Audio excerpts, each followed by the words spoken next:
Liftoff will start in T-minus 10 seconds. 10, 9, 8, 7, 6, 5, 4, 3, 2, 1. We have ignition.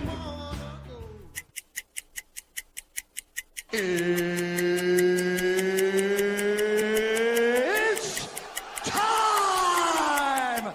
Seconds from game 7 or from championship number 6. Jordan, open, Chicago with the lead! Behind the screen, Harper got a piece of it, it comes off. The Chicago Bulls have won their 6th NBA championship. Tying run at second, 2 out, Pompero over the head of Jenks. Uribe charges, throws, out! And the White Sox have won the World Series. To the far side around the 8-yard line to Hester.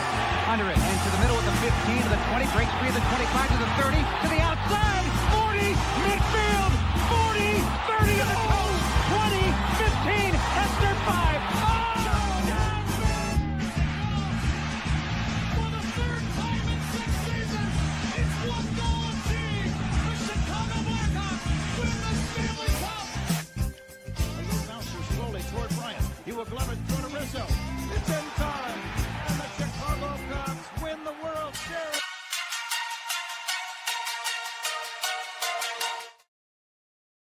What up, what up, what up? Welcome to ShawnSierraSports on Sports Zone Chicago. I'm your boy, the SuperBack, Shawn Sierra. Thanks for tuning in. If you're watching us on Facebook Live, well, then I guess you found us on Facebook. And if you're not following us on Facebook, what? Come on, go to Facebook, type in Sports Zone Chicago, click the like button, and now you're following Sports Zone Chicago. Simple. But wait, there's more. Go to our YouTube page. And if you're watching us from our YouTube page, excellent. And if you're not subscribed to our YouTube page, for real, come on, guys. Go to YouTube, type in Sports Zone Chicago, click the subscribe button, but also click the notification button. That's the little bell next to it, and that'll let you know anytime a show from Sports Zone Chicago is going live. Get it? Got it? Good. Now you can also tweet the show. Tweet us at Sports Zone Shy, that's CHI, at Sports Zone Shy. Now, if you want to follow me, just me personally online. Want to know what I did? Let me tell you what I did. I made it nice and easy for you folks. Nice and easy. One handle for Facebook, Twitter, Instagram, Snapchat, and TikTok. All one handle at the Shawn Sierra. Listen, I got a great show, but I need you to get interactive. So whatever platform you're watching us on, leave a question or comment on that platform. It'll come up here in the thread. We'll put it up on the screen. We'll incorporate it into the show. And that, my peoples, is what makes this the best morning Chicago sports talk show around. And that's you. So bring it up. Bring them all, baby. Questions, comments, smart-ass remarks, because ain't nobody scared over here. Like The Rock said, baby, don't sing it. Just bring it. Let's check the chat, because the chat seems to be live already. My man Cornelius Squall. What up, what up, what up, Shawn and Sports Zoners? To me, watching Bad Bunny was like experiencing a different culture without having to travel. Man, we'll talk about that. And it was definitely that was an excellent halftime show on so many different levels. And we'll talk about some of those today. Mr. Southside himself, Michelle Walls in the house. What up on the House Music Monday? And Bugs Bunny put on a halftime performance. It's Bad Bunny. He's a silly guy. My man Junior. All right, I guess I'm the fourth one. He's like, Cornelius, Shawn, missed last week, had a horrible week, no sleep. Oh yeah, but by the way, my buddy, a friend of 30 years. Yeah, Shawn. Yeah, thank you. I was busting the balls, Junior. My man Armando Emeterio Lara Jr. in the house. I appreciate it. Thanks for tuning in. Listen, I don't know a lot about a lot, but I do know this. More of the usual suspects will chime in as the show goes on. That, my peoples, I can promise you. That, I know. Yeah, we got started a little late today. I don't even know why. I was up. I was getting everything together, and time just flew, man. Holy sheesh. But, again, we got a great show. We have a lot of different topics we got to cover, and I'm fired up about it. Junior says, who was bored with yesterday's Super Bowl? I was. A lot of people were. And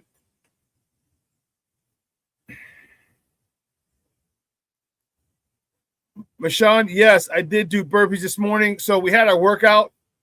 There are no burpees in the workout, okay? But I started doing a supplemental workout after our workouts, all right? You know, summer bodies are built in the winter, all right? So I had 4 rounds, and one of the exercises today, the first exercise was burpees. 10 burpees, 15 squats, 15 push-ups, 20 lunges, and 20 sit-ups. That was one round. We did 4 rounds. So I ended up doing 40 burpees this morning with Shawn, and I cussed you out every single one.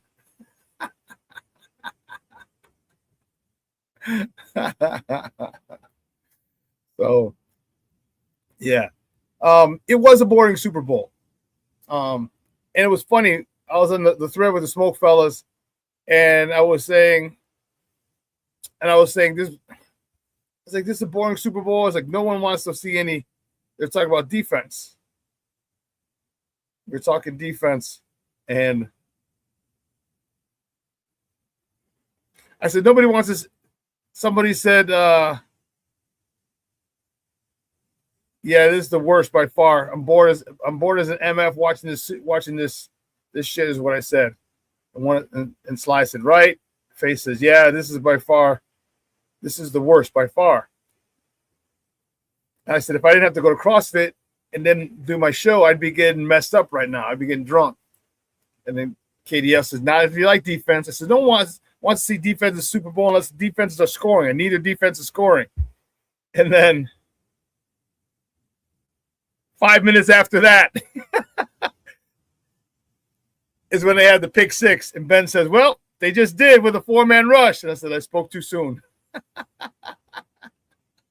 So the only thing I was concerned with was the final score. Well, I had 2 squares. I had one square, one sheet. I had a square, and another one I had a strip card at the bar. At the bar, it was just for the final score. For a strip card, the last number. The last number I had was a 3.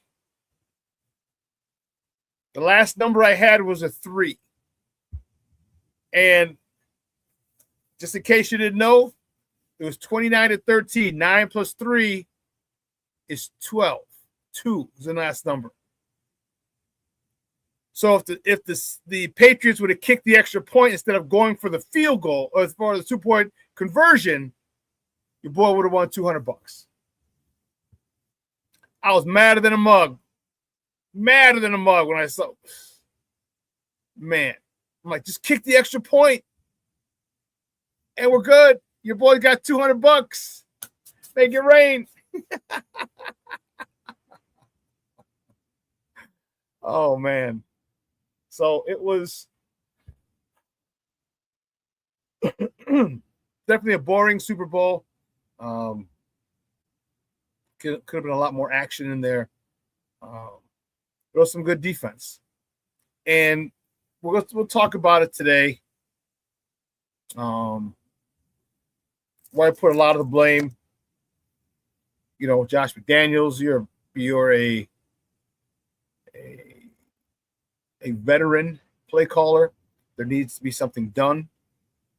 Drake May had his shortcomings big time. He couldn't run the ball against Seattle and that front four. So there's a lot of angles to go after and to go down. And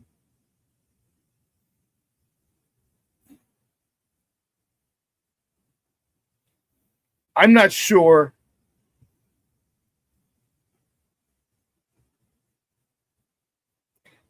the Patriots can get back.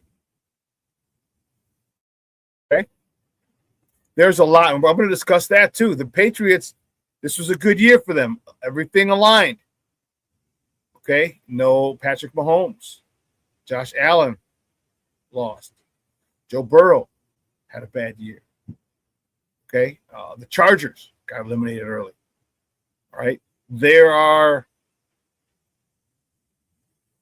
And sometimes it just happens that way. Sometimes it just happens that way where things fall in line for you to get to the Super Bowl or to get to the NBA Finals. or to get to the World Series. Okay? Sometimes it just happens that way. It doesn't mean it's going to be like that on a consistent basis moving forward. All right? Because a lot of people are going to come back from injury. Patrick Mahomes is going to come back for an injury. Joe Burrow. All those guys are going to be back. And are they going to have the same poor, struggling seasons that they had this year or early exits in the playoffs? I don't know. So it's going to make it a lot difficult for the Patriots to go back. And is Drake May the guy you want leading you back? Drake May had a great regular season. His regular season was so great that he was in the MVP conversation in his second year. First year with a new head coach.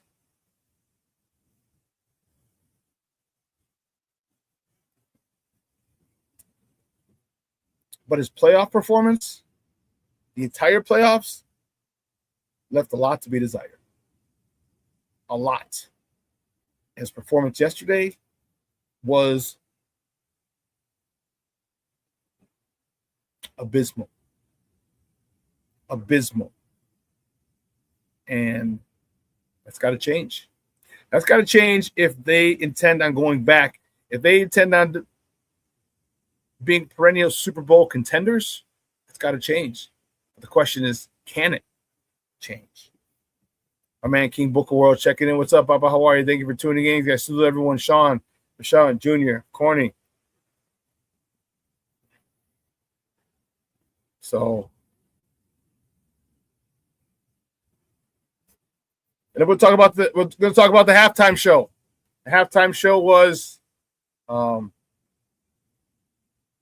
it was good. And it was good on so many different levels. And sometimes people don't get it, especially if the thing about differences, people often hate what they don't know.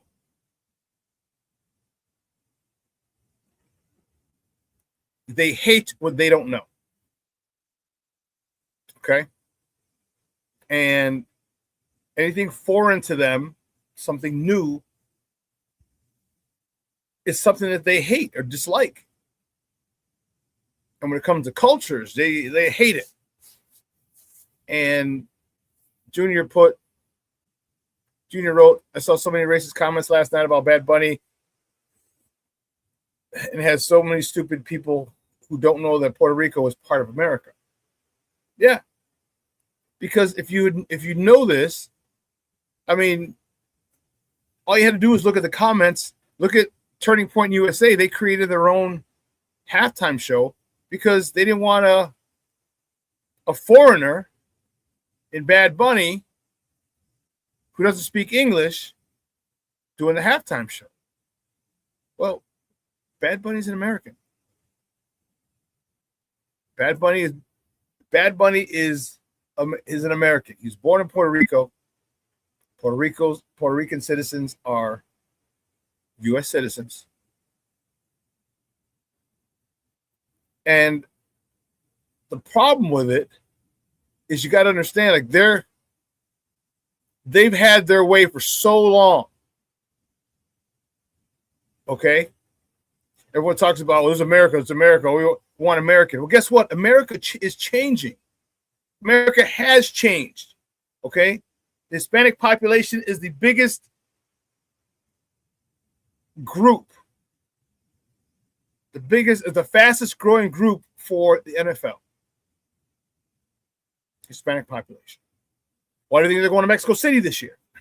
All right. Why do you think they're going to Spain this year? Okay.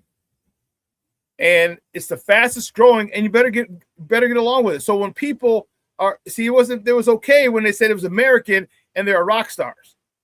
All right. But what was really funny is it was American. They talked about foreigners. The Who. They're not American. Okay. The Rolling Stones. Who else was over there? I did not. Damn it. I hate when I do that.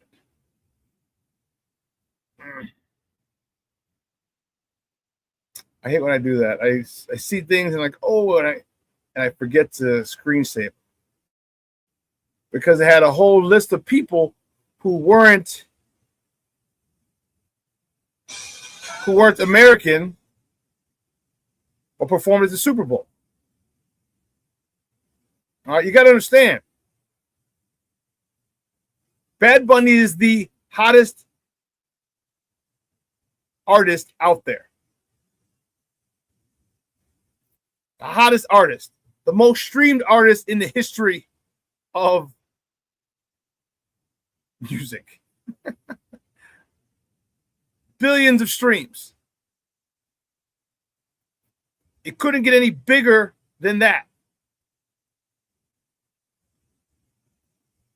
So when you had all these people performing, Shakira was performing. I don't know why you didn't have a big problem with Shakira because Bad Bunny came out with Shakira. She's not American. She's Colombian. And a whole bunch of other didn't you two perform? All these artists who performed are not. But because it was in English, understand, Spanish is the fastest growing language in America. So because it's not what the majority has been used to, there was an issue. Okay? Because it's not what the majority had seen up to this point, there was an issue. But this is just the ever-evolving state of America. Okay? And it's unfortunate, the comments that people made, but it just goes to show their ignorance.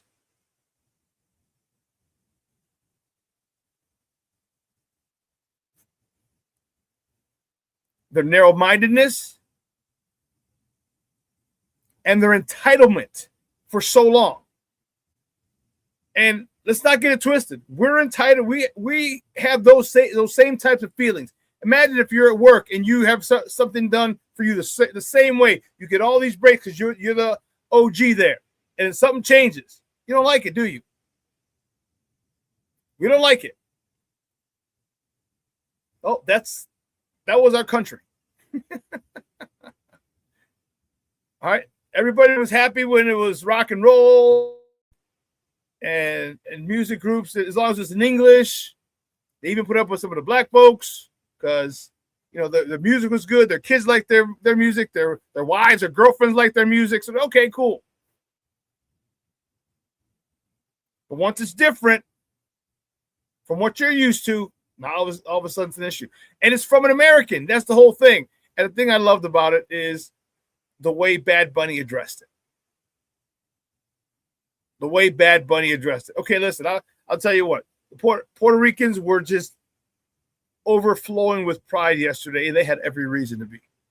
But so was the entire Latin community. Okay? So was the entire Latin community, and for good reason.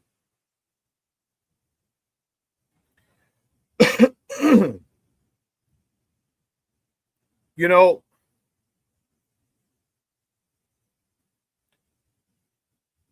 there was a post. Ozzie Guillen Jr. posted something yesterday, and I'm gonna read it. And I'm gonna borrow it from him before we go to break because we're gonna get to next top of the morning topics. Okay. And this hit home for him. It hit home for me because my grandmother, actually my great-grandmother, crossed when she was pregnant with my grandmother. Okay? In the early 1900s. So Ozzie says, and this is another quote, big shout out to Ozzie Guillen Jr. We're going to get on the show soon because baseball season.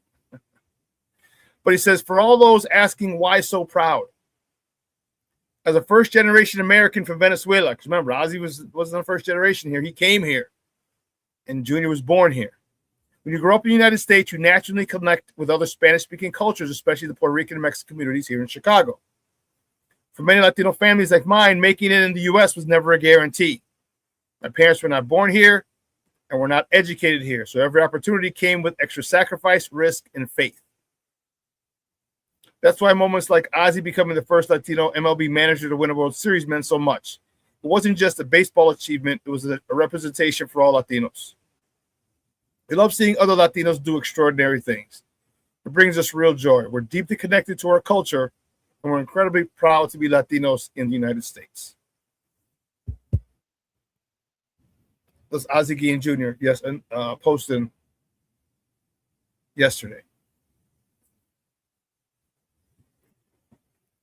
And the amount of pride that my Puerto Rican friends had was through the roof.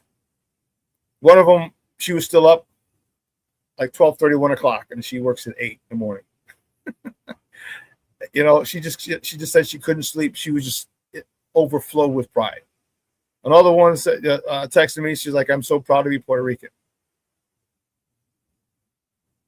You know, and Latinos, as Ozzie said, Latinos love to see other Latinos do amazing things and break barriers and set records. And there were 143 million people who tuned in for the halftime show.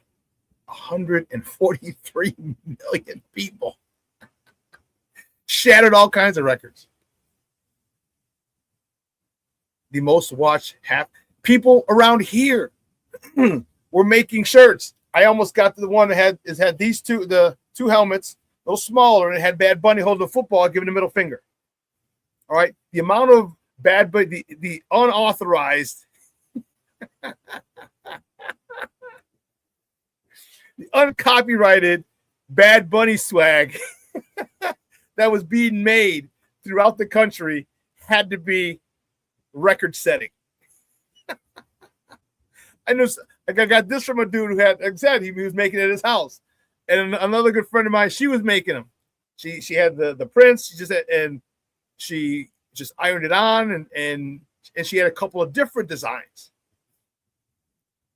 So 140 plus million, 142, 143 million people, because this was something that had never been done before. They knew it was going to be all in Spanish. The hottest artist, the most streamed artist ever. That was amazing. And just 10 years ago, he was bagging groceries in Puerto Rico. 10 years ago. Just 10 years ago, he was bagging groceries in Puerto Rico. It says what you can do when you are set on your goals. The fact that he's bagging groceries didn't stop him from wanting to become the biggest star in the world at one point, where he is now. His drive, his determination, his motivation, and that's the thing about Latinos, right? It's not just Mexicans. Everyone talks about how hard Mexicans work. You know, good Mexicans, you always want hard labor. Good. It's not just Mexicans. It's all Latinos. They work hard. And that's what he did. He never gave up on himself. He never quit believing in his dream. He never stopped working toward his dream. And that is a feel-good story, but also one that sends a message to never give up. And I'm happy for him. I'm happy for the culture. I'm happy for all Latinos around the world. They got to see something they had never seen before. And yes, Bad Bunny speaks English, but he loves his people so much that the first leg of his world tour was all in Puerto Rico, was not in the mainland. Why? Because he didn't want ICE going to his concerts, picking up Hispanic-speaking people. And it brought over $400 million to the island. From hotels to restaurants to entertainment to the souvenirs, $400 million he brought to his people. So, yeah, there was a lot of pride in that last night, that if you don't have either an understanding for it or background, if you're not Hispanic, you might not understand why so much pride. Some people do. Some people get it. Some non-Hispanics get it. But I understand why non-Hispanics won't get it. But if you're just open-minded and understand and listen to when people talk about why they're happy, not just say, "Oh, it's stupid," blah blah blah blah blah. We need Kid Rock. It's not Americans. We need an American halftime. Well, it was American. He's American. Who just speaks Spanish. Actually, he speaks both. He's bilingual. He just chose to do it and express himself with a term that you are unfamiliar with. Doesn't make it any less American. Doesn't make it any less American.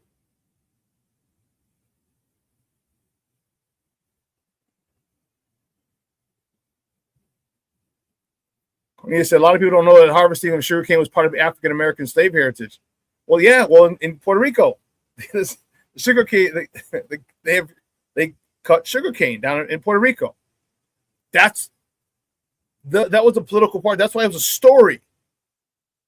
Everything we'll talk about it from the sugarcane to the dominoes to the light post. Remember, he was climbing up the pole. All these things had. They told a story, his story, and the story of his island, and that's why it was great. That's not to mention the man. The music was awesome. Music was awesome because if you understand, and here's what good people, intelligent people would do. Say, okay, I don't understand what it is. What are you saying? Let me Google the translation of his songs. Let me Google it. There's a translator. They have it. You can Google it. It'll have almost like line for line what each word, what each line means. When he says it in Spanish, what it means, the translation in English. And debí tirar más fotos. What that means is I should have taken more photos. Debí tirar más fotos, más besos, más abrazos. I should have given more hugs. Should have given more kisses.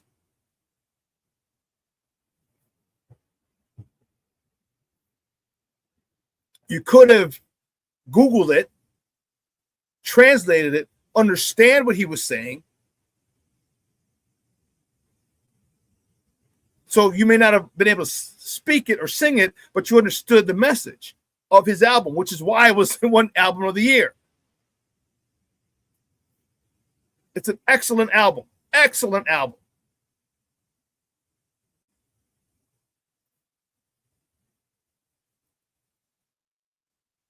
Crooked Commission in the house. What's up, Papa? How are you? Thank you for tuning in, man. I appreciate you.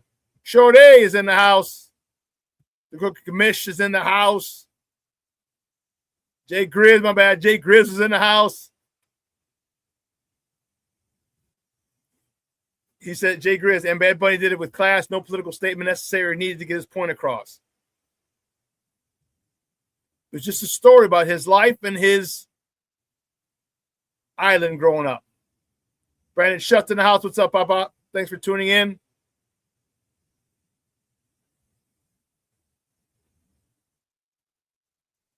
So cool. So here's what we're going to do. We're going to take a quick break.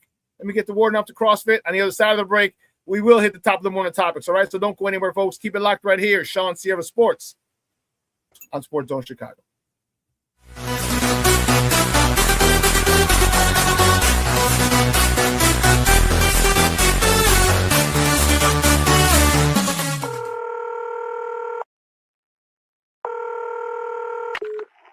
Operator 901, where's the emergency? 127 Brynmere. Okay, what's going on there? I'd like to order a pizza for delivery. Ma'am, you've reached 911. This is an emergency line. Large with half pepperoni, half mushroom. You know you've called 911. This is an emergency Do you line. know how long it'll be? Okay, ma'am, is everything okay over there? Do you have an emergency or not? Yes. And you're unable to talk because... Right. Is there someone in the room with you? Just say yes or no. Yes. Okay, it looks like I have an officer about a mile from your location. Are there any weapons in your house? No. Can you stay on the phone with me? No. See you soon. Thank you.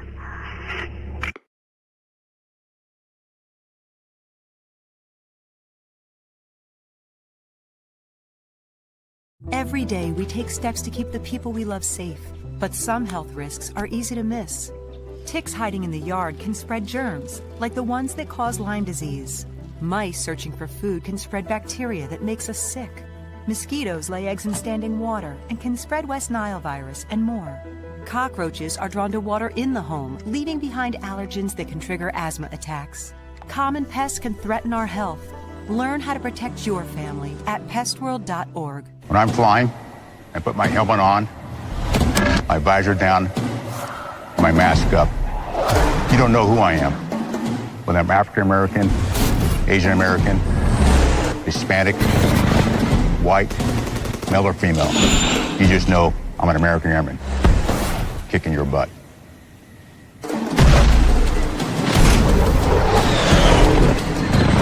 I'm General C.Q. Brown Jr. Come join us. No, I don't know though. I'm scared. I mean, you're so...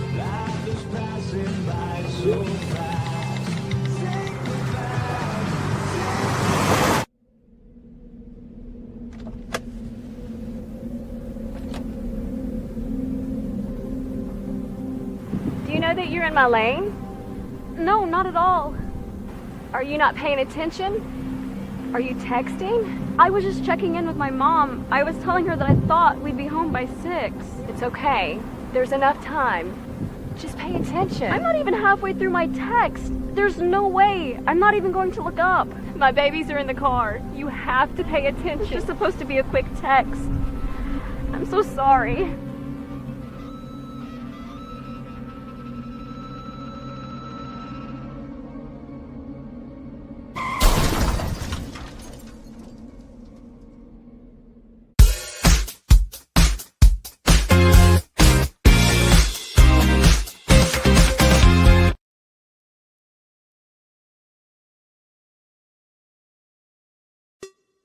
Hey, it's your boy, the SuperBack, Shawn Sierra, and be sure to follow Sports Zone Chicago on all social media platforms. On Facebook, Instagram, and our Roku channel, you can find us at Sports Zone Chicago. And on Twitter, we are at Sports Zone Shy. Also, be sure to download our mobile app so you can take Sports Zone Chicago with you on the go.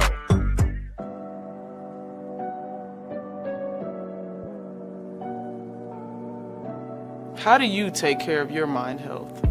For my mental health, I meditate in the mornings. I have my dogs. They're the best. I just find ways that help me just relax. Finding things that make me happy, like being close to my family. I meditate a lot and read books. I have hobbies outside of the game. I'm able to switch off. I'm able to turn my brain off from the game of basketball. Your mind health matters. Your mind health matters.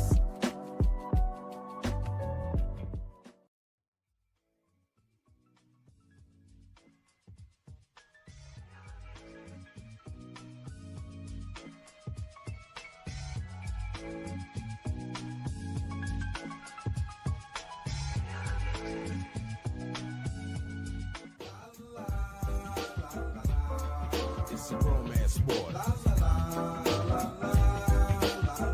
What? It's a romance sport like that.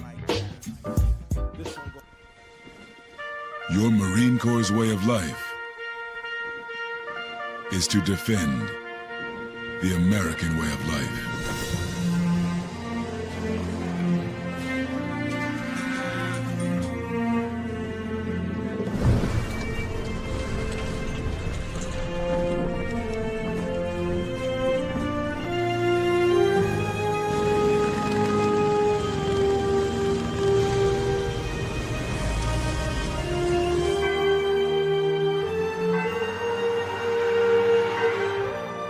Every day,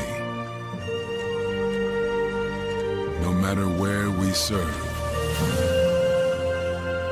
we take a stand for our nation, for each other, for us all.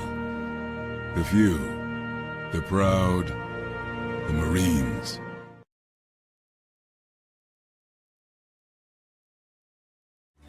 Everybody in a work zone is someone somebody. This is my mom. She works for KDOT. This is my dad. This is my mom. This is my daddy. This is my sister. This is my daddy. This is my son, Scott. He was killed while working in a highway work zone. When you drive through a work zone, drive like a life depends on it. Because it does.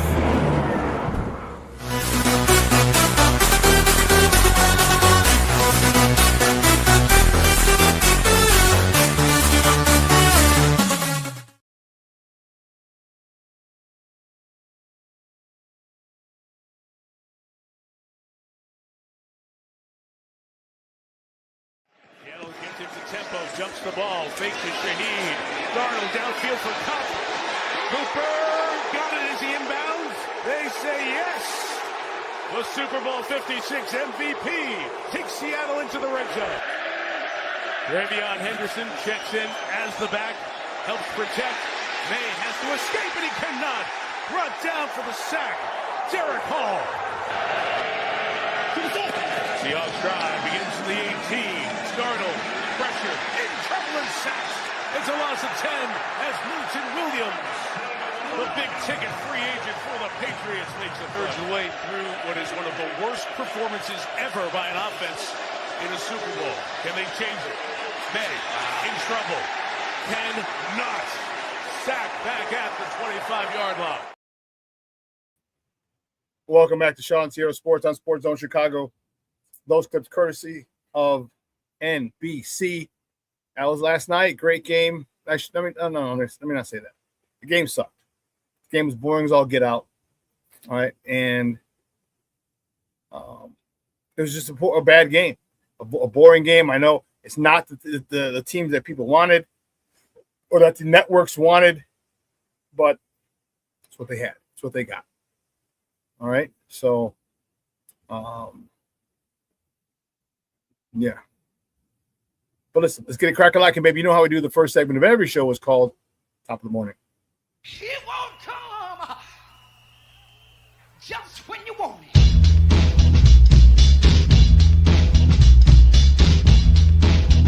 Top of the morning to you. Top of the morning to you.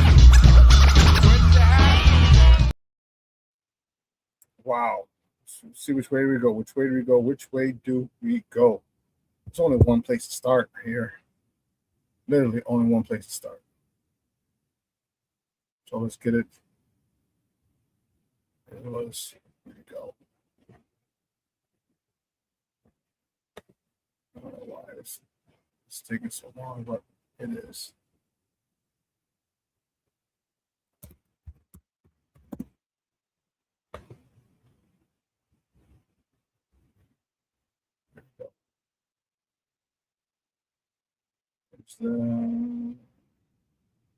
Boom, here we go.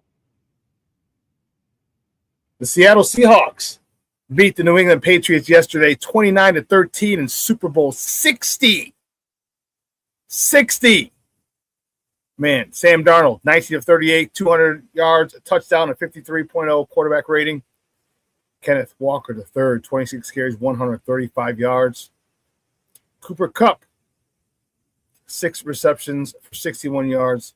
And Jackson Smith-Njigba, 4 catches for 27 yards. You know, there's a whole bunch of different ways we can go with this.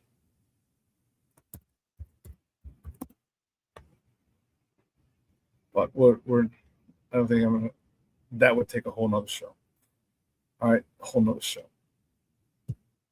All right, because they franchised the second Super Bowl, and the next top of the morning topic, Kenneth Walker the third, not LLL, Steve-O, the third.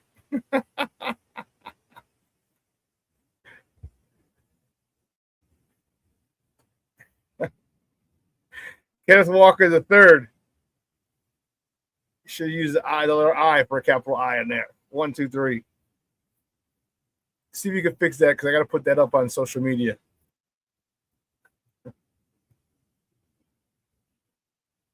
Yeah. Kenneth Walker III was named the MVP, as I said. 26 carries, 135 yards, and they call that one back. It was like a 40, 50-yard run. They call that back on holding. That would have thrown his total unbelievable amounts, close to 200 yards. It would have taken his rushing total.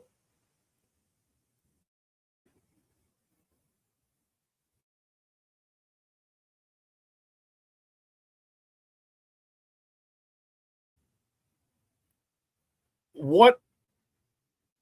Wow. I was so happy. Yeah, I hear you, King Booker World. Velus Jones has a goddamn Super Bowl ring. Yes, he does. He made a nice play yesterday, too. He made a real nice play on that punt. He's a gunner. I'll tell you what, Velus Jones would have been a good player. Maybe, again, probably just a special teams player here, but under Ben Johnson. But King Booker World says sometimes the world ain't right. Cornelius says, ain't that a B? And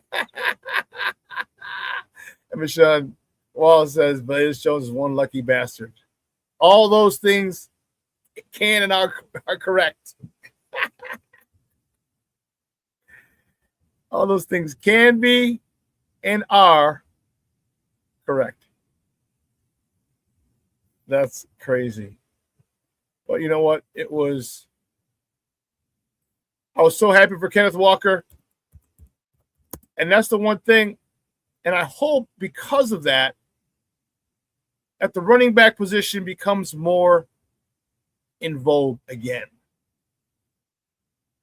Okay? The running back position has fallen out of favor, but if you look at the last two Super Bowl champions, they're won because of the running. Obviously, a great offensive line. So what's new is old. What's new now is old. Running the ball, great defense. Come on, man. That's what we've seen here in the NFL for years.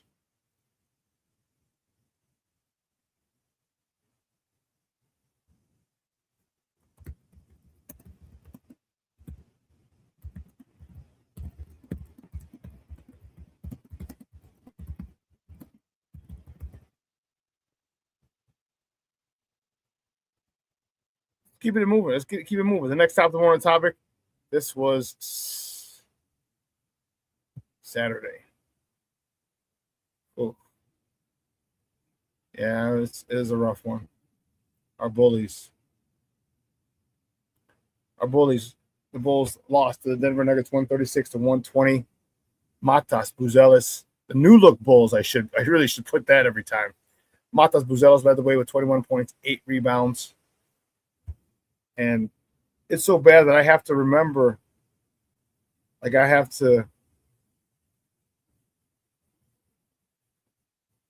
even know the first names of some of these guys yet. Like I have no idea. A whole new crop of players.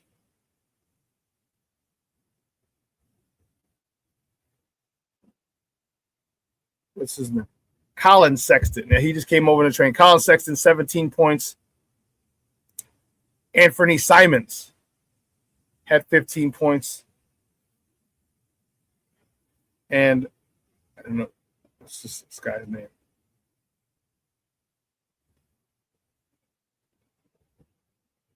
Nick Richards. 15 points, 17 rebounds for the Bulls. All right, it was a crazy time. These guys are literally, they're piecemealing this together. Trying to get comfortable with each other, get familiar with each other. And there's really no time. You know why? Because the next top of the morning topic is the Bulls travel to Brooklyn to face the Nets tonight. So when are you going to get practice time? When are you going to have practice time to get comfortable and familiar with each other? You're not. All right, tip-off is at 6:30 p.m. Central. You can catch that game on Chicago Sports Network or listen to it on their flagship station, 104.3 FM, The Score or 670 AM. You can listen to either one.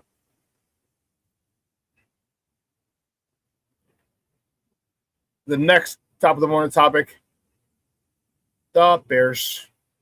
The Bears are promoting their passing game coordinator, Press Taylor, to the offensive coordinator position. He's taking over for Declan Doyle, who decided to go to Baltimore.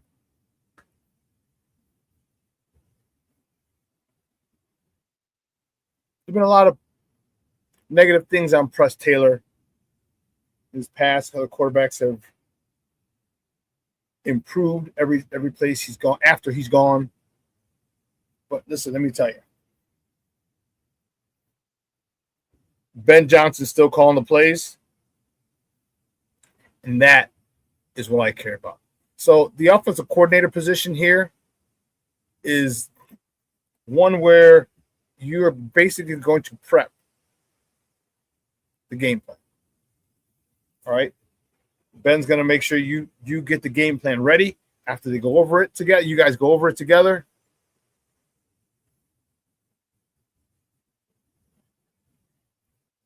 And you get it ready so we can implement it for the following week. A lot of grunt work. A lot of grunt work.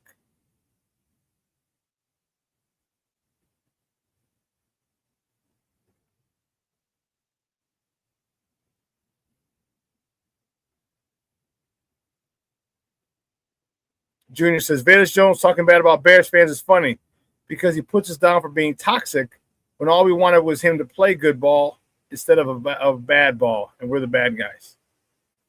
Yeah, he is a new age player, very sensitive. All right. Whenever you hear the word toxic, you know it's a newer player because no one ever used that word 5 years ago. All right. Toxic is a new term. Toxic relationship. Fans are toxic. We no one ever used that shit before. All right. Especially not us. And a lot of times we didn't complain. Okay, you got to remember we didn't complain as much as these athletes do. But he's right. Stop dropping the ball. Stop. You couldn't catch the ball. You fumble the ball the ridiculous amount of times. You muffed punts. I mean, that was the first thing that got people on that put people on your radar or put you on people's radar. You muffing punts, having a punt hit you in the freaking face mask. But don't get mad at us because you can't feel the punt. Don't get mad at us because you can't, understand the concepts and make a good play. Don't get mad at us. We're a passionate fan base and we expect things to go well. We wanted you to do well. We did. We appreciated you coming your first day at House Hall in a suit. Why? Because you're going to work. I loved it. I was a big proponent of that. That didn't mean shit because you couldn't understand concepts. You couldn't catch the ball. You couldn't catch punts. You were just all in all terrible here. Terrible here. Now, I'm happy for you that you got a second or third chance and you've made the most of it because it probably was your last chance. But the fact that you made the most of it, congrats, kudos to you. Kudos to you. Don't be coming after us now when all we wanted was a competent football player, and that you were not when you were here with the Bears. That, my man, you were not.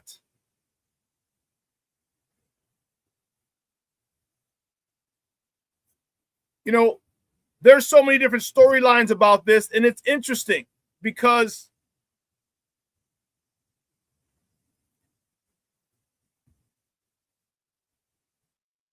you have Sam Darnold,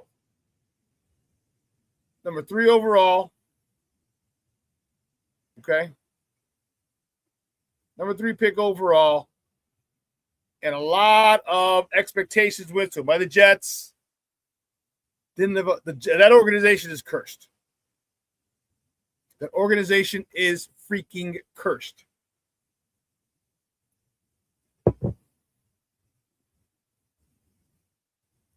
All right, then you had time in Carolina. And then you went to Minnesota. Well, actually, you went to San Francisco. Shanahan. That's what did it. That's what did it.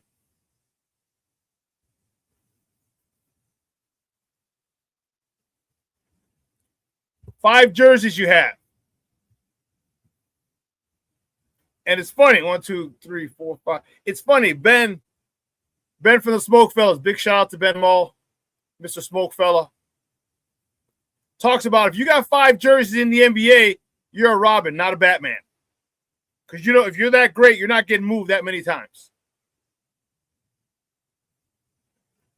Which, to a certain degree, I can go with.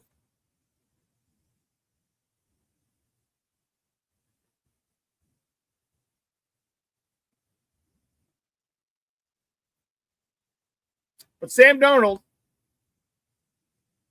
went from the Jets in 18 to the Panthers in 21. And then his time with Kyle Shanahan in 2023 with the Niners was the best. That was his resurgence. Then not only does he go to Kyle Shanahan for a year, then he goes to Kevin O'Donnell for a year. Last year with the Vikings. So you have 2 years of great coaching, great quarterback developers.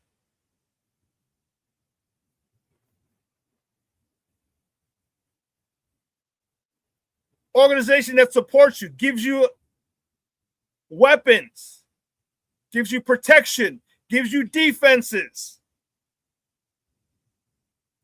And he flourished. So a lot of people were saying, well, that might just be a one-off. He parlayed that into a nice contract with the Seattle Seahawks. Well, guess what? Not only did he parlay that to a nice contract, he took him to the Super Bowl. Took him to the Super Bowl.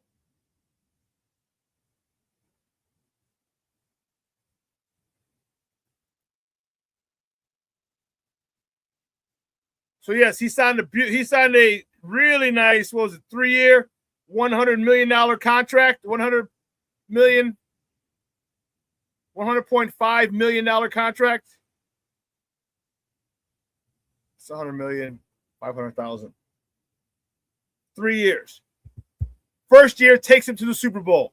There was a guy that I know, I can't remember his name, who came up with the phrase, coaching matters. Coaching matters.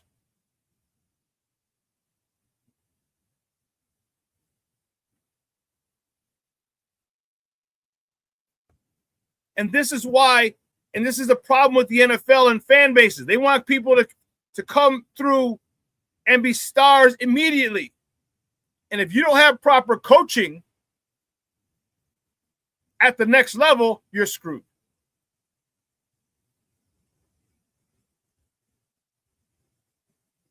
You don't believe me? Ask Justin Fields.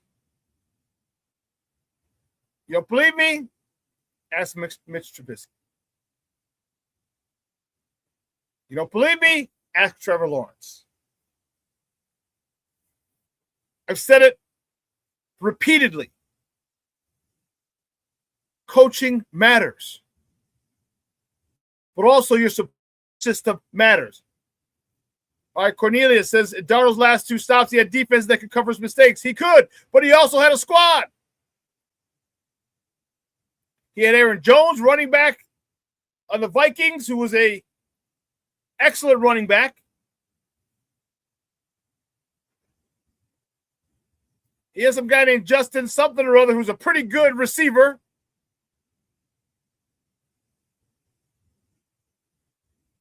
Along with his tag team partner.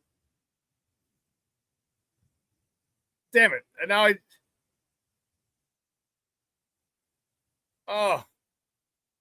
Jordan Addison? Yeah, Jordan Addison. I couldn't think of his name. One of Caleb's guys from USC. Rashawn says, Cornelius said, who was 66? That was Will Campbell.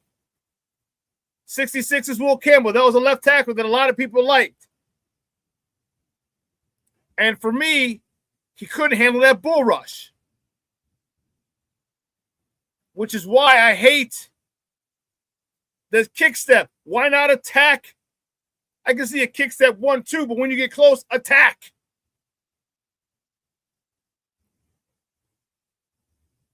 But I digress.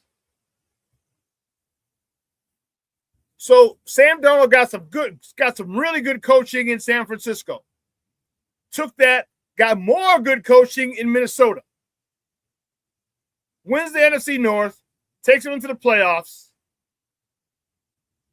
After his 1 year in Minnesota, parlays that into a 3-year, $100 million deal.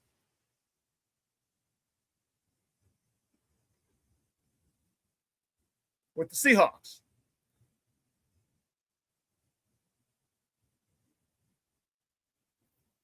And now the Seahawks are going to give Kenneth Walker Jr., Jackson Smith and Jigba, Cooper Kupp, and a defense that can get home with 4 any freaking down.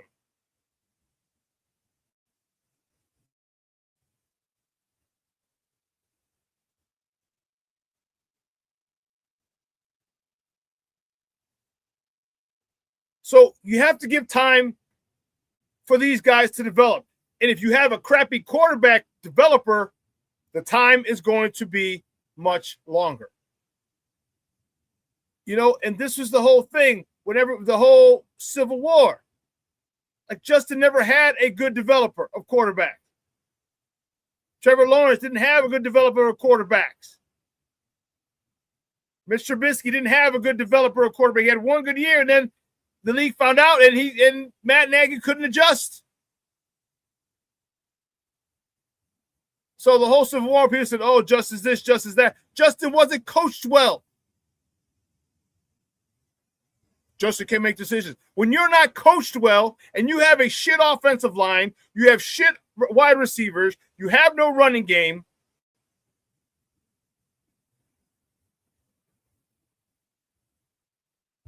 we finally got a good quarterback who can be developed. We had good quarterbacks. We had Justin. We had Mitch. But they weren't developed. It's the combo that matters. More importantly, it's the coach that matters. Because if you could take a Brock Purdy and he leads you to a couple Super Bowls or at least a couple NFC Championship games, well, what are we doing? So obviously you don't have to be a Power 5 quarterback to be a Super Bowl quarterback. You don't have to be. If you're coached well, and don't get me wrong, talent is necessary, but you're not getting to the NFL if you don't have talent. You're not staying. You're not taking out, you're not beating a first or second rounder. Because who did was it Trey Lance? That Brock Purdy beat out? Kyle Shanahan, after a week or so, was like, man, Mr. Irrelevant here is much better than Trey Lance. He gets it.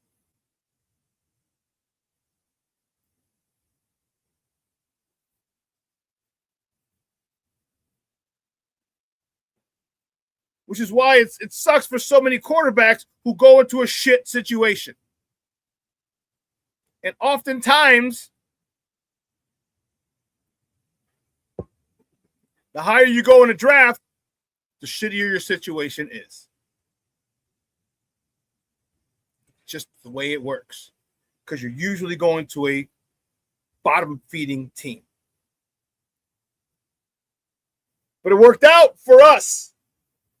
Because we got the quarterback whisperer. We got the next hottest quarterback whisperer. And damn is he good. Damn is he good.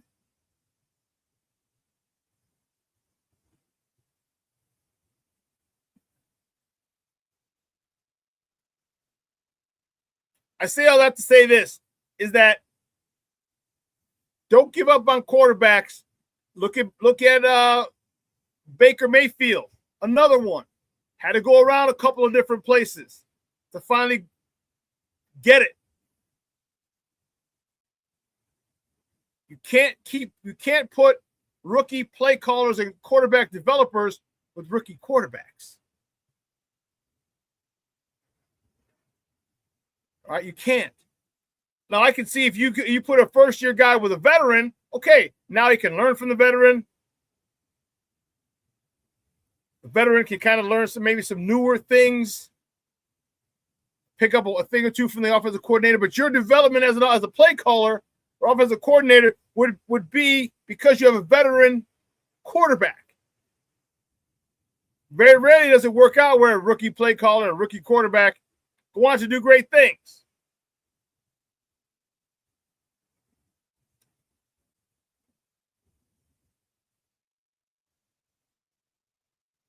So, Sam Darnold, I'm happy for that young man. It's been a ride. And he is now a Super Bowl winning quarterback. Congratulations to him. Congratulations. Because a lot of people thought he was a bust. I was one of them. He was part of the phrase, Sam Darnold will Sam Darnold at some point.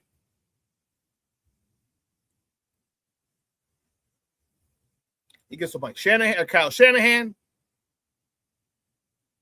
Great coaching there. Kevin O'Connell, great coaching there. Now he's able to move on and take that coaching that he had from Kevin O'Connell, from Kyle Shanahan, and parlay it into becoming a Super Bowl winning quarterback.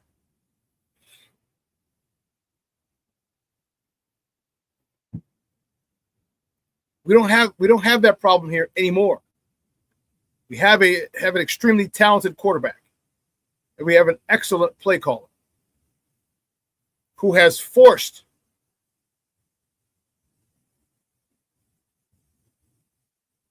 this uberly talented young man in Caleb Williams to do things that are very, very, very uncomfortable for him. Getting under center, staying in the pocket. So you can coach that. You're staying in the pocket. You can coach dropping back. You can coach getting under center. What you can't coach is having late game magic that Caleb has. That you can't coach.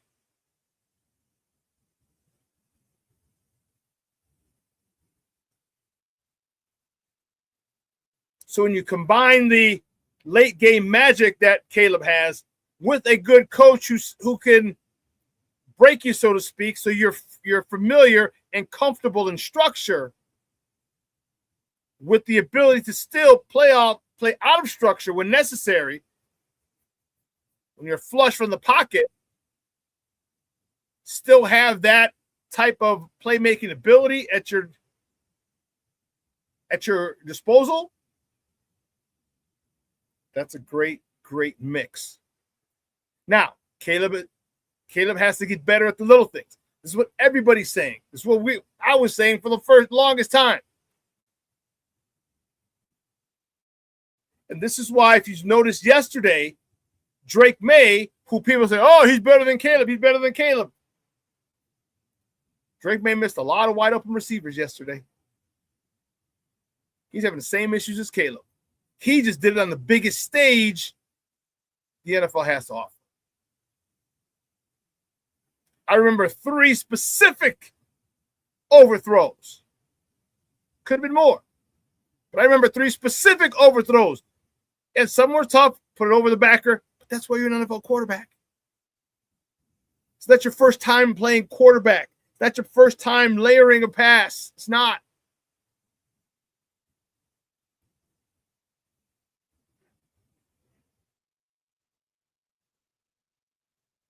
If I can say this, the moment for Drake May was too big for him. The running game didn't help. The defense tried to help.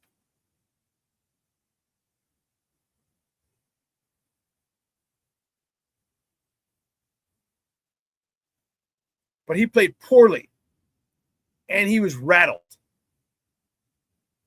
That defense had him shook.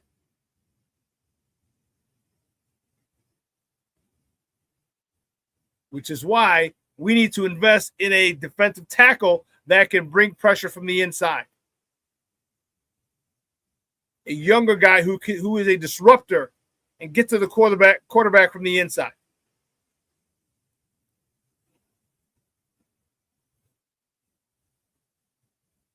I know we all want Myles Garrett somehow, some way. Okay? If we get a guy who can wreak havoc from inside, that causes a lot of problems.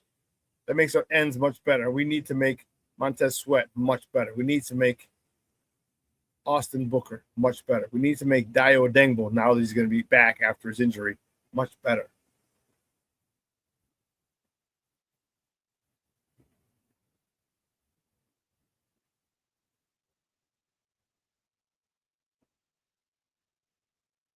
It is such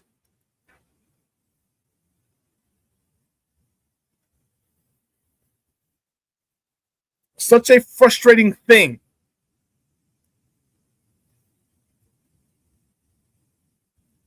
we're a couple of pieces away from being a dominant, well-rounded team. Because what I liked yesterday, the offense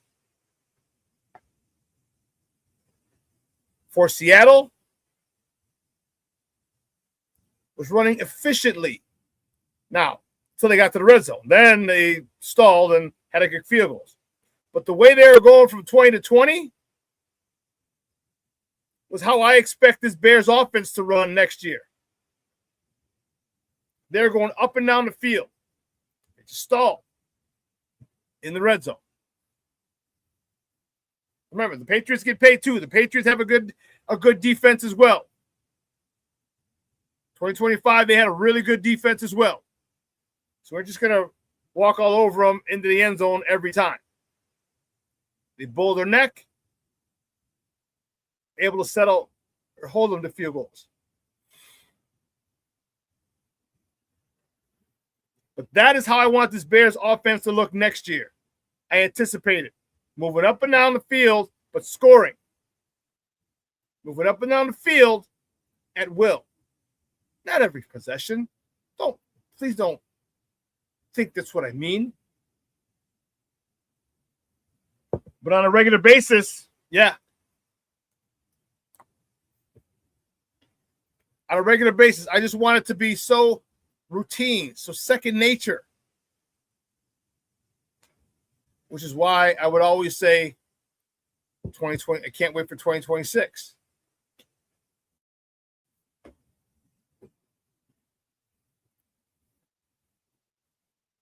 So now we're here.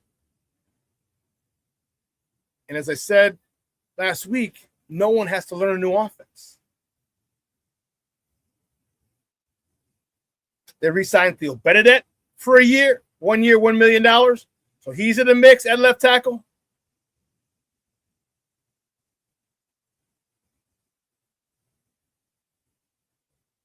Kirana Magaji is in the mix at left tackle.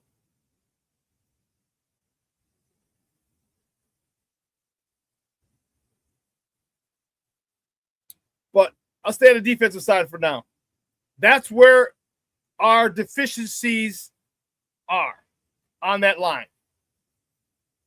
And you can't and will not win a Super Bowl with a defensive line that is not stout and is not disruptive. You just won't. It's not going to happen.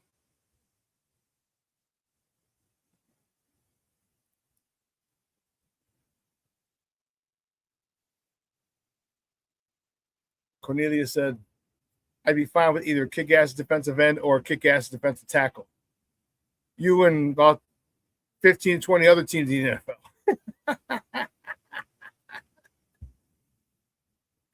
the NFL. But that's what we need. A young stud. A kick-ass defensive end, or most likely, preferably a kick-ass defensive tackle. I would just love to see a guy who just wrecks shop in the middle. Center always has to double team him. Always. Or get help double team him. That's what.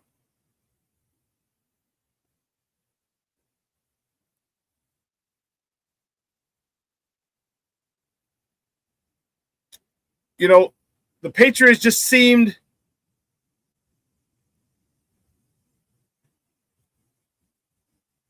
like they couldn't catch up. Seattle Seahawks was always one step ahead of them yesterday. Always one step. Again, with that defensive front, that down four, when you only have to use those guys, it opens up a lot. They're getting home, and then you send Witherspoon. Witherspoon from the University of Illinois. I really wanted to draft him too. Someone earlier said I wanted to draft Witherspoon. I did too. I would have loved for him to have been here. Let's come right up I-57 from Illinois. That's it.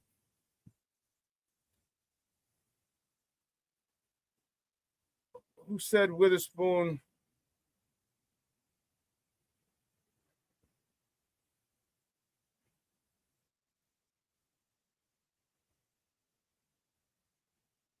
I don't know if it was Junior.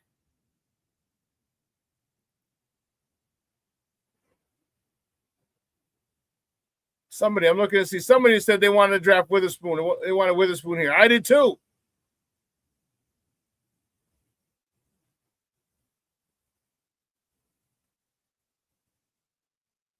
Yeah, I can't remember. I got to do a better job of bookmarking these things. All right. But Witherspoon was a bomb. A couple of hits. Very disruptive coming off that corner.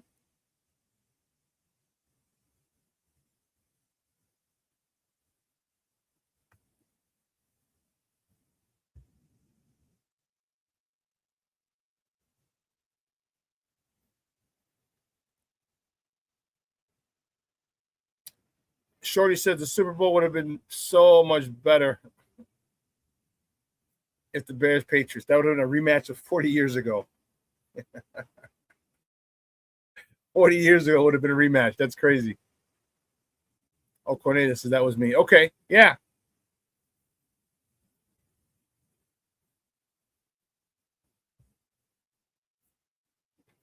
How do you feel now with Caleb?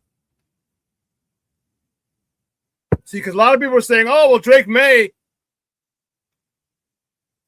should have gone first now. He's the first quarterback from that class to get to the Super Bowl. How do you feel about Drake May versus Caleb? Because I'll tell you what, I feel fine with it now. I don't care. The way Drake May looked yesterday, Drake May looked like a deer in headlights. He was flustered. He overshot receivers big time. Just got done with the season. You just got done with the season. You're in the Super Bowl, the final game of the year. And you're overshooting receivers?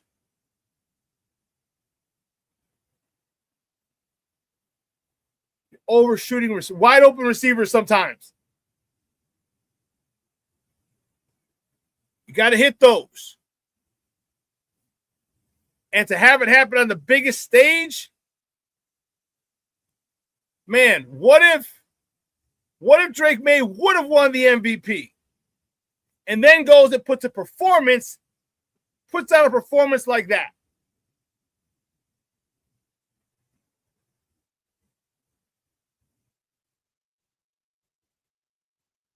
Again, I'm happy with our quarterback, and I'm ecstatic with the guy we have developing him.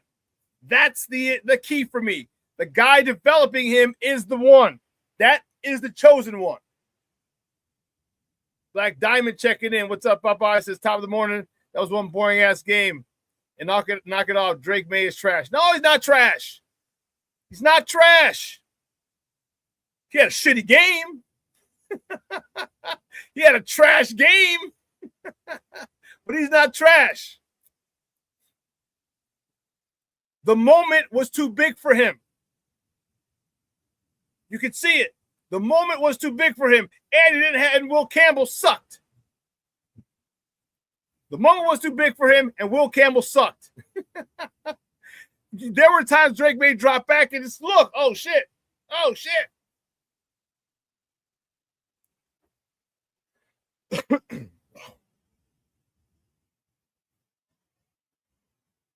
I'm extremely happy where we're at with our quarterback developer.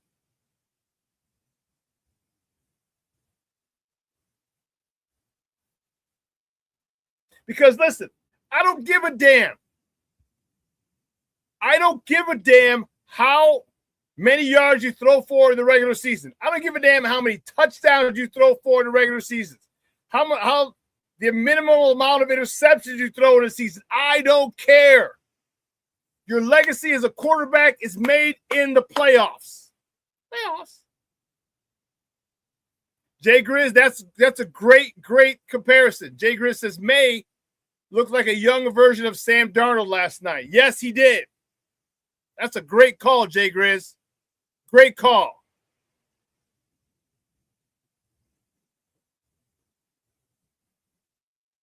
Remember, we used to say, Sam Darnold, just wait. And he would. And Drake made Sam Darnold yesterday. Drake May, younger Sam Darnold yesterday.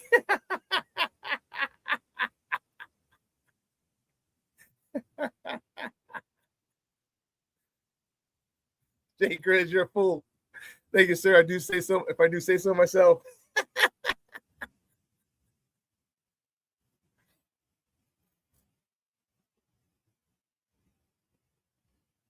All right, now you're just getting crazy, Grizz. We didn't have to go there. We didn't have to go there, bro. Black Diamond says, I can buy that, and I can't believe my boy Will looked that bad. I wanted him in Will Campbell looked bad. He looked bad.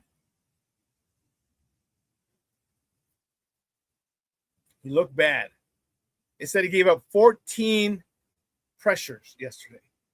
14 a game. 14. That's a lot of pressures. Now you see why Drake May was like 1, 2, 3. Oh, I gotta look back here. I gotta check over here because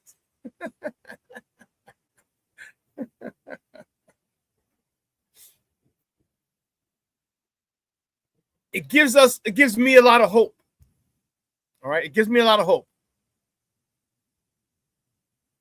For the reasons I stated earlier. Our quarterback is not fazed by big games. It's not.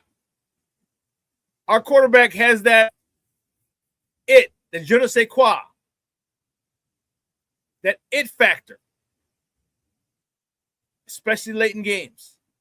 So once he's comfortable with the mundane and hitting those 3 to 5 to 7 to 10-yard slants and curls and hitches, and he's okay going down the field that way, he'll get even better with off-platform plays.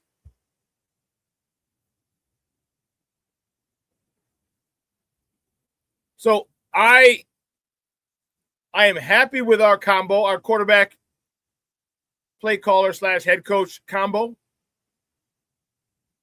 And I think it's going to really, really, really explode next year with it being their second year together. It being their second year together.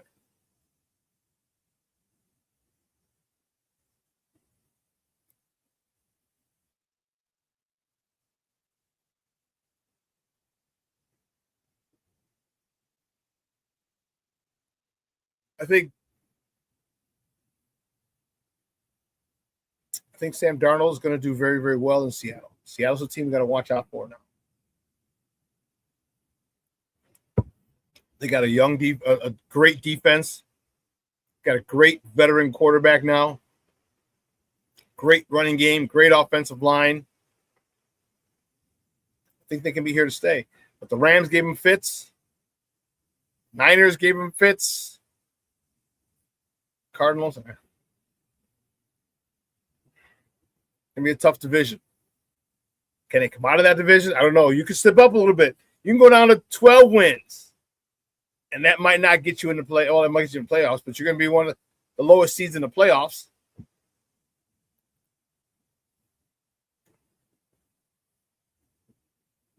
So,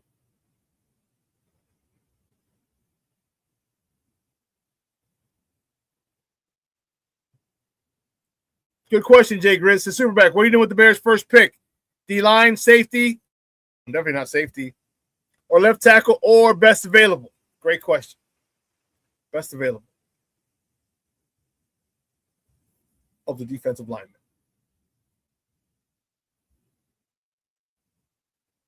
Now, let me put it this way. Let me rephrase that. Best available lineman.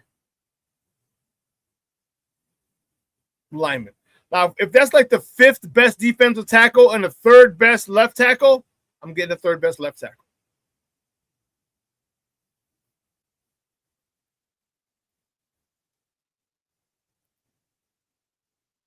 I would much rather have that as a stopgap for 1 year. We can't. I think Theo Benedict couldn't do it, but I don't know if I want to risk it. That's the problem. We're back at 25. So how many good edge rushers are going to be there? Luckily, it's a deep class. But here's the thing that I want. I hope that they do. Give me a dog. Give me a guy when you watch the tape is in people's faces, knocking the quarterback, getting up, talking shit. Because you know what? Those guys usually have motors. That's what I need our defensive lineman, whoever we draft in the first round, to have.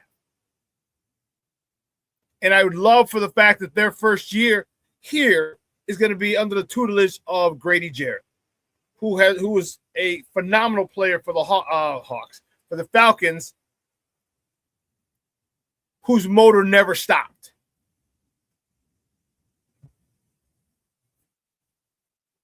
It'll most likely be defensive, Jay Grizz, because there's so many edge rushers in this draft.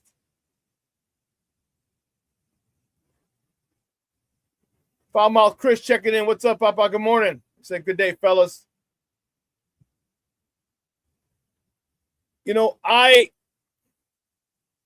What can we get?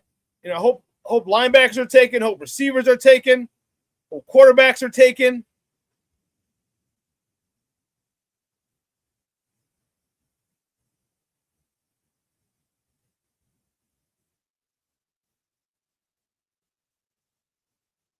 Like, more than likely win it out.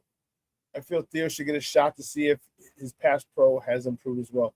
No, they're probably going to put Tooney back at guard, which I would. I'd put Tooney back at guard. You can draft one. And you can have Theo Benedict can have a whole offseason. All right, of not learning an offense, of working on his fundamentals, of getting better as an offensive lineman. Anchoring, all right, not getting out over your toes. Anchoring to me would probably be the best. And again, there's no reason you can't go and attack. That's what Darnell Wright does. Darnell Wright attacks, even on pass pro. If you go and attack, it stops their initial rush.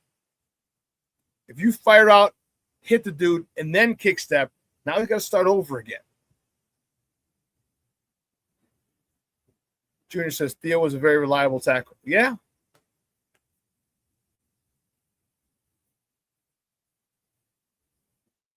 The question is, do you want a reliable tackle or do you want a stud tackle?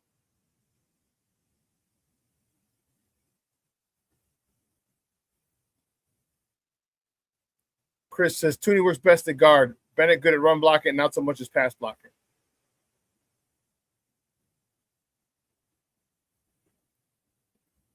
Like Diamond says, Coach Dan Richard not retiring is critical to our backup left tackle's development. I agree.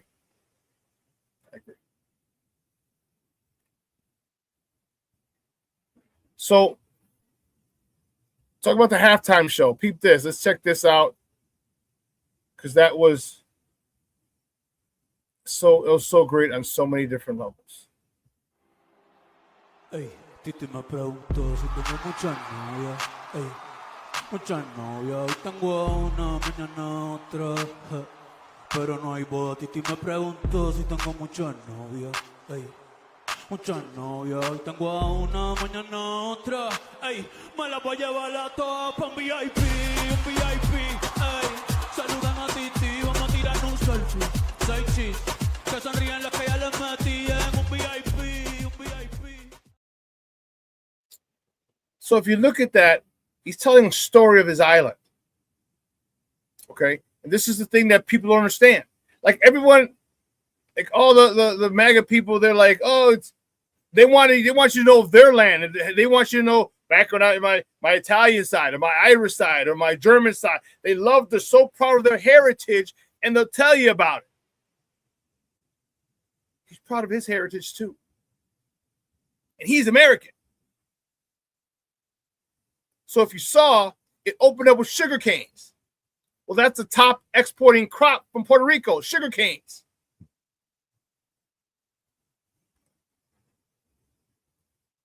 Okay? Sugar canes. And yes, Africans did it as well. And let's not forget, see, Puerto Rico, people get confused. And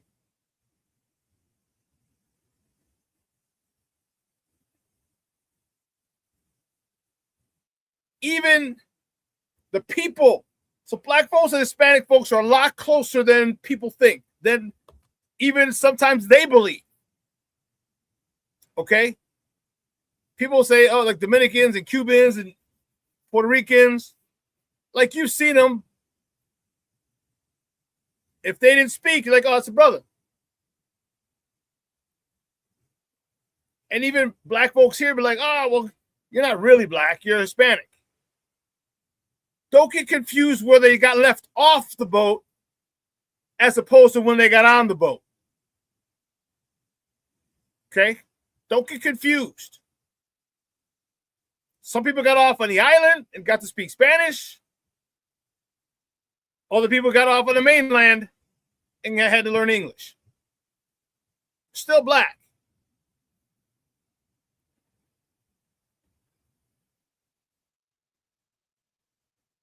And again, here's the thing. Like, a lot of people, like a couple of you guys said, can you translate? All right, Chris, like, I didn't mind it. I would have loved to have subtitles. They could have had subtitles because it's recorded. He lips all songs are lip sync. All Super Bowl halftime shows are lip sync. And a couple of times here and there, you know, you can hear him speaking live, but it's lip synced. It's recorded. So they could have had that there. But people could have gone just to see, hey, let me check out his songs. Why is there so much backlash for his song? Let me go check out his songs. And if you do, you'll see how much he loves his homeland, his people, his flag. There's so many different political things in there. And I know Jay Grizz said it wasn't political, but it was. But it was subtle. So you had the sugar canes. Well, he's talking about on the island, sugar canes. Exporting, that's an export for them. Then he went over, you saw the gentleman, the older gentleman with the dominoes. That's a big time. Puerto Rican, Cuban, big time thing for men to go and play dominoes. They still do it in Miami, in Little Havana. They have parks where you have old guys, 70, 80 years old, going to play dominoes every day. It's part of family. It's part of your upbringing.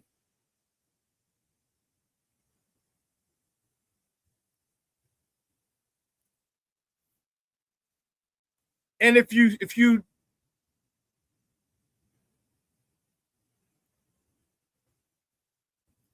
it's part of how that culture interacts. Okay? In all of our cultures, we all have things that we do. The other cultures are like, what the hell is that? Okay? And it's fine because you understand, but it doesn't make it wrong. You have to understand why they're doing stuff. Why this is so important to them, to that particular culture.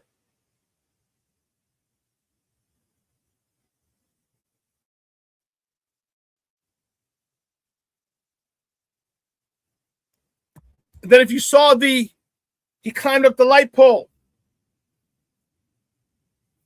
Okay? Remember, he climbed up the light pole. That's the show you the although there are many people, La Isla Encanta, they call it paradise, there's still issues. All right, when hurricanes come and power gets knocked out, people are screwed.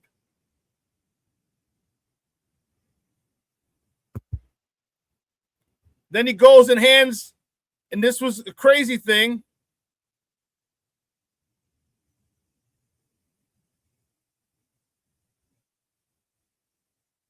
If you didn't see, let me take the video courtesy because we're not watching the video anymore. Little boy he handed the Grammy to is Liam Ramos. Liam Ramos, he's a kid that got deported from Minnesota, him and his dad. Obviously, he's back in the States.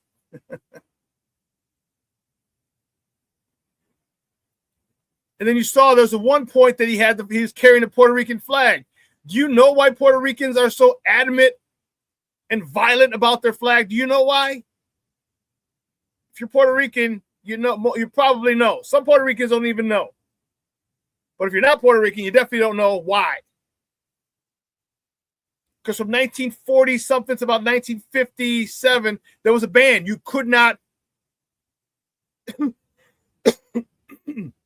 own, possess, wave a Puerto Rican flag. Couldn't. If you got caught with it, you were arrested. They had strict measures in play.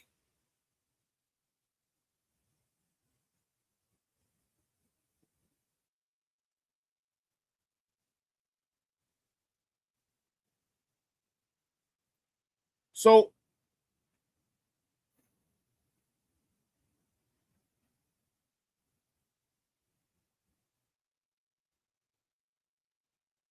yes, the Puerto Rican flag was banned between 1948 and 1957. La Ley de la Mordaza, the gag law, which made displaying it illegal to suppress the island's independence movement. This law allowed authorities to seize the flag and arrest anyone displaying it. The ban was repealed in 1957. So when you couldn't, now imagine, you see how Italians love their flag, the Irish love their flag, the Germans, the French, they all love their flag. Imagine not being able to display it, to show it, to own it. So whenever you see when you're in Humboldt Park and you wonder why the people go, and traffic is crazy, and they were one of the first ones, if not the first ones, to put an actual flag on the hood of their car or their trucks. Then a whole bunch of other people started doing it. Mexicans started doing it. Then they made them where they can fit SUVs. It's kind of like a fitted sheet for a bed. would hook on the hood of a truck. This is why they're so adamant about their flag, is that they were banned from it for about 10 years. You couldn't have it. He's telling a story of his island.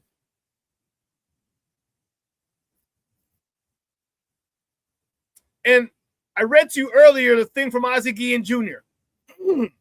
And he posted about why so much pride.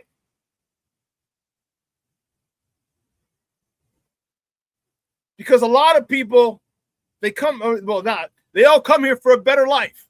There's no guarantees. None. And the majority of Hispanics who come here are good, hardworking, trying to make a living. But believe me, how many people at my age now do you see who are doctors, who are lawyers, who are loan officers, who are real estate, who are assistant principals, who are CEOs, who are entrepreneurs? Why? Their parents weren't like that. Their parents crossed the border. Their parents got off the boat. Their parents swam 90 miles from Cuba to Miami. They came here for a better life for their kids, and their kids are doing it. So the pride, and it's not just Mexican pride. It's not just Puerto Rican pride. It's not just Dominican pride. It's Latinos. It's a Latin pride. We like to see each other doing well. Yeah, we're still going to compete. But when we see a Latino do this, we see a Latino do that, we love it. We support them. So the reason, that's why they had so much, that's why 143 million people watched that halftime show. And the best thing that MAGA and Turning Point could have done was talk about it doesn't need to be there. We're going to create our own. You know why? Because everyone's like, well, let me see. Why are you turning away from this? The majority of people knew, because he's the most streamed artist in the history of music. The most streamed artist. So that means people not just in America are streaming them, not just in Mexico, not just in Puerto Rico, not just in the Dominican, not just in Spain. All of South America, all of North America, Mexico, Canada, the Caribbean, Europe. The most streamed artist in the history of music. And he had a story to tell. And he told it. And for so often, people who've been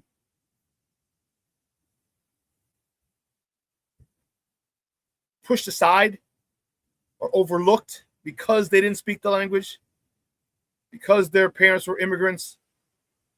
Okay, this was a redemption story. That this kid who 10 years ago was bagging groceries in Puerto Rico is now the most streamed artist in the history of music. I bet some of you didn't even know. At the Grammys, he had a bulletproof vest on. Because he got so many death threats. He got death threats. You act like he forced his way to play into the Super Bowl. Like, I'm performing in the Super Bowl and you can't stop me. He was asked to perform. He didn't bogart his way or strong arm his way into performing. He was asked to perform. So if you notice, he would always I think they said he would always adjust his, like, right at his left chest, and at the bottom there was a sash that was kind of annoying him, they said. So go back and watch the Grammys on the red carpet when he's up there. Just watch him kind of fiddle with his outfit, because he had a vest on underneath because of death threats.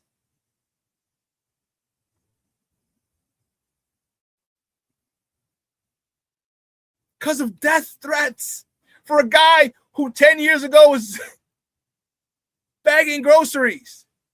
And people are going to say, well, no, he was burning the American flag. Well, listen, I understand. That's a sign of disrespect.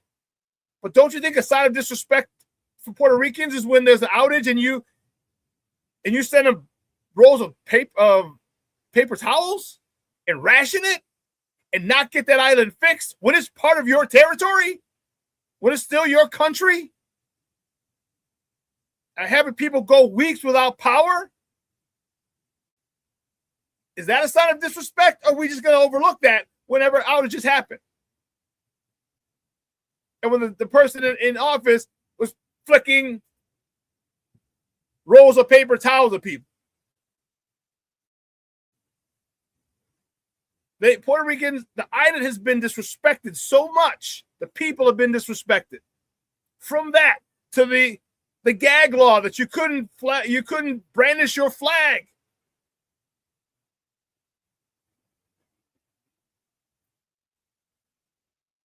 So yes, it was an emotional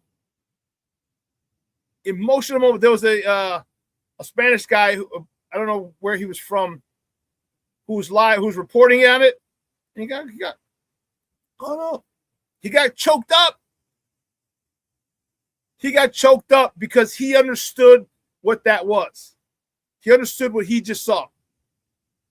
Something that most people probably never thought, a lot of Latinos thought they would never see. An all Spanish halftime show and the biggest stage of America. America's biggest stage. Don't give me the Grammys. Don't give me 143 million people. 143 million people ain't watching the Grammys and the Oscars. 143 million people tune in to see the Bad Bunny concert at halftime. On the biggest stage. All Latin performance from one guy. I know he brought in Lady Gaga and Ricky Martin, but let's be honest, it was about Bad Bunny.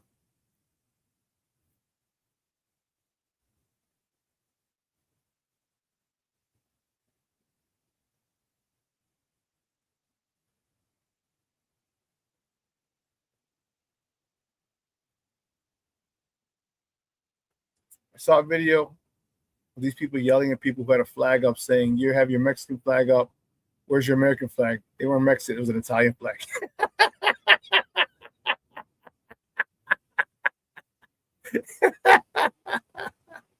Jay Grizz nailed it. Thank you, Papa. Thank you. Shawn says, a fun fact about Bad Bunny, he wrestled in a San Juan street fight back in that 2023. Yes, he did. He did.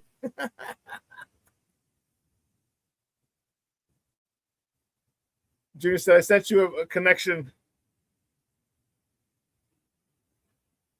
Oh, okay. Yeah, I see it, Shawn. Let me see, Junior. You sent that to us on the thread, the group thread. Yeah. Okay, you said conductor joins Bad Bunny's halftime show. Giancarlo Guerrero, the Grant Park Music Festival's artistic director, made a surprise appearance conducting a 30-member string orchestra during Bad Bunny's Super Bowl halftime show. Guerrero, a 6-time Grammy winner, was invited just 9 days before the event, making a significant moment, for classical music exposure. Oh, that's cool, dude. That's cool.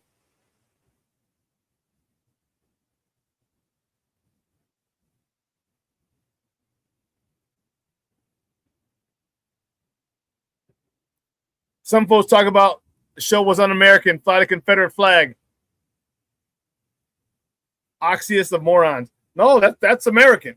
The Confederate flag is American, bro. That's American as apple pie. It's been that way. This place was never designed for other people. That's where I don't want to get too far off, but it don't get more American than that. Okay, when we talk about the entitlement, the things that go on are fit for certain people. Anything that's different from that is threatening.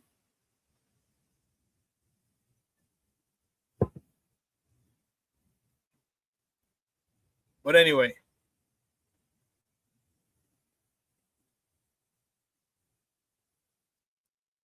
And the great part about it,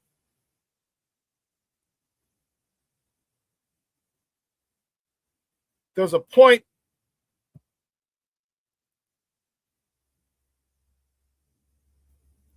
together, we are Americans. And the great part about it is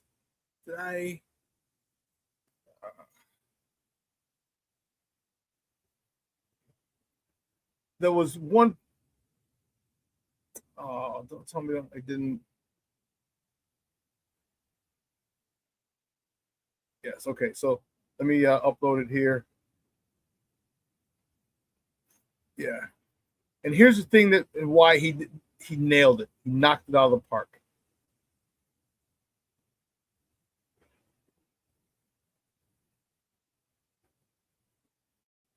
This is why he knocked it out of the park, and this is why it was so well done. The only thing more powerful than hate is love. And if you look at him, what flags do you see? When he's walking through, he starts mentioning the Hispanic flags, all the Hispanic countries. He mentions America. He mentions the United States. He mentions Canada.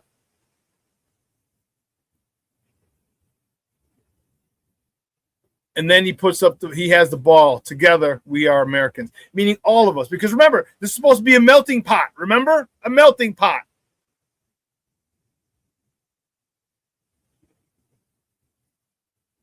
So it's together, we are Americans. And that's why he ended it with a bang, with that. Together, all of us. Venezuela, Puerto Rico, Dominican Republic, Cuba, Colombia. He went on. Okay? United States, Canada. Together, we're all Americans. And that's why that was so powerful. That's why. But I hope you guys enjoyed it because the game sucked. The game was terrible. It's terrible. As Charles would say, it's terrible. Terrible. Terrible. The Patriots were just overmatched. A bad game by Josh McDaniel calling. Drake May looked overwhelmed, like a deer in headlights.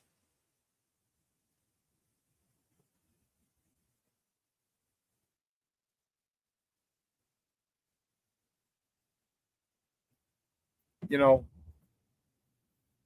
it's crazy. Crazy. And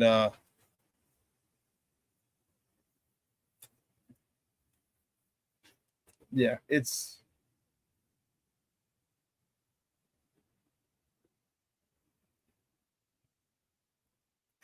and then at one point he says, "Mi nombre es Benito Antonio Martinez Ocasio." I'll translate it for you. He says, "My name is Benito Antonio Martinez Ocasio, and if I'm here today at Super Bowl 60, it's because I never, ever stopped believing in myself. And you should also believe in yourself. You're worth more than you think." He said that in Spanish.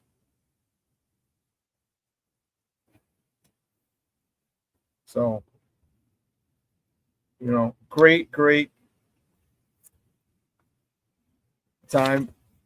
The money he allowed people to make in Puerto Rico in just this week. Like I said, I know a few people were selling Bad Bunny stuff, and they're going crazy.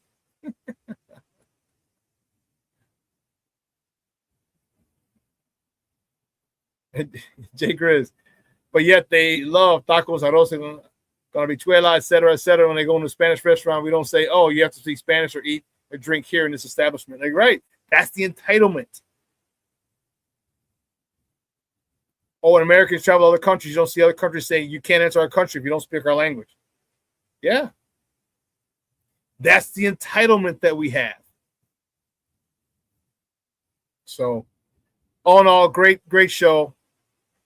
Despite the poor game, the poor performance of the teams, the poor entertainment value that the game had. It was really, really good. All right, really, really good. And here's a funny thing. They're mad about the Spanish. Just think about this. They're mad about it was all Spanish, but you're playing in a state named California, which is Spanish. And you're playing in a city called Santa Clara, which is Spanish. and you're around San Francisco, which is Spanish, and San Jose, which is Spanish. So it's hypocritical, and you have to laugh, otherwise you get so upset.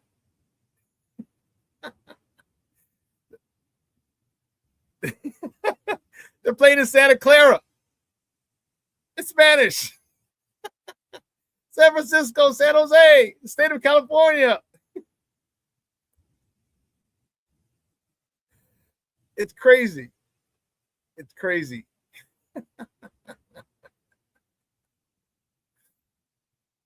So, talking shit about Latinos while mouthful Acapuria. Los Angeles, you know what I mean? It's well, listen, I hope you enjoyed the halftime show. All right, San Diego, yes, St. James. So I hope you enjoyed the halftime show or enjoyed the halftime show. I hope I was able to explain and inform you of a lot of things that he showed that he had in that halftime show. So maybe you get a better appreciation and how he's showing you his island, how he's telling you his story. All right, from the sugar canes to the dominoes to the power lines. Okay. And it had the, and don't forget, he went out and he gave the there was a little snow cone guy. So they have the little paliteros. No, they're not called paliteros. Palateros. They're forgot what they're called. But they have the little shaved ice. They push the carts and they have the shaved ice down there. So all these things where he was showing you his history, his upbringing. And if you didn't notice it, hopefully you noticed it. It gives you a better appreciation of it. And if you recorded it, go back and check it out and just and see. All right. But listen, 2 hours is come and gone. That's right, Piraguas. Piraguas. That's what it is. The little snow cones. Thanks, Jay Grizz. And 2 hours is come and gone. Let me go get the warden from CrossFit. I hope you guys had a phenomenal time. Hope we entertained you. Got a little football discussion in, all right, even though the game wasn't as great as I would have liked or entertaining as I would have liked. Many of us would have liked, all right, but it was historic for a number of reasons, and I hope you got a better understanding of it.